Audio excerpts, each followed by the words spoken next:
Peter Paul Rubens was born June 1577 and died May 1640. He was a Flemish artist of the Baroque period, and you'll see elements similar here to other Baroque artists that we've seen, such as Rembrandt, that we went over last week. He's considered the most influential artist of Flemish Baroque tradition, and Rubens' highly charged compositions reference erudite aspects of classical and Christian history. His unique and immensely popular Baroque style emphasized movement, color, and sensuality, which followed the immediate, dramatic, artistic style promoted in the Counter-Reformation that we had talked about previously. Rubens specialized in making altarpieces, portraits, landscapes, and history paintings of mythological and allegorical subjects. The tribute money theme that you see here arose when the Catholic Church was under attack by the Holy Roman Emperor Charles V around the same time of the sack of Rome in 1527. And instead of giving you a really detailed breakdown, as I have in the past, and based on this condensed time, instead I'm going to read a direct quote that I thought was just delightful from a series of quotes from a young teenager who I thought just described this painting perfectly in a contemporary language.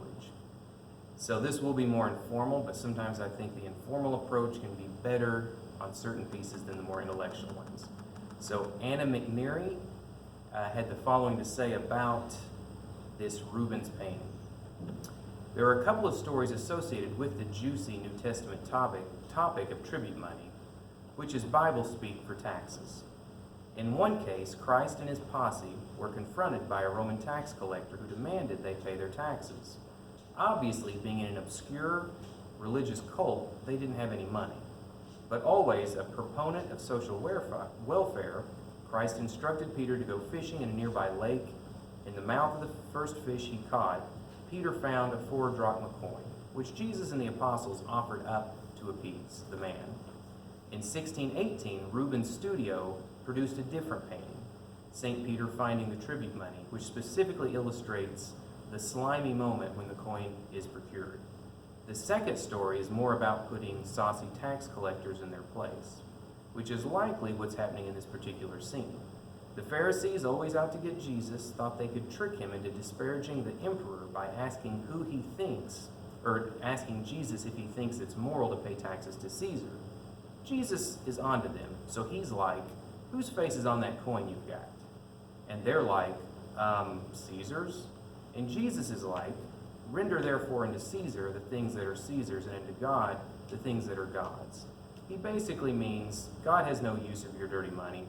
Don't even. So sassy, that Jesus. Rubens tended to paint mythical and biblical subject matter, but he wasn't the only artist to render the tribute money. Boccaccio and Titian did their own, perhaps better known versions in 1427 and 1516, respectively. So by 1612, the tribute money was due for a Flemish Baroque makeover, Rubens style. So I don't think I could have said it any better myself than the teenager that I just did my best to quote in contemporary language. Now, a fittingly simple piece I paired with Rubens was a still life by 19th century artist Edward Manet, not Monet, but Manet, and is one of the lesser known of his works, titled White Lilac. And again, if you can't see it very well in the video, it's easy enough to Google. But again, we're all very familiar with still lifes, and I just think pairing this together, again thinking about 19th century art with this one in the Baroque style, is still fitting. And with this one, it's a simple still life here that anyone could appreciate. In a crystal vase bathed in sunlight, Manet's White Lilac has no function except to exist. In the last year of his life, wretchedly shortened through illness, Manet painted several of these vases of simple flowers. Their singleness of being must have moved him and perhaps consoled him amid the anxieties and anguishes of his own pain-filled days. Contemplation has something of this function, a simplifying and beautifying. It reminds us that we have only to be still and let the waters of grace refresh us and the sunlight of peace shine upon us during this Lenten season.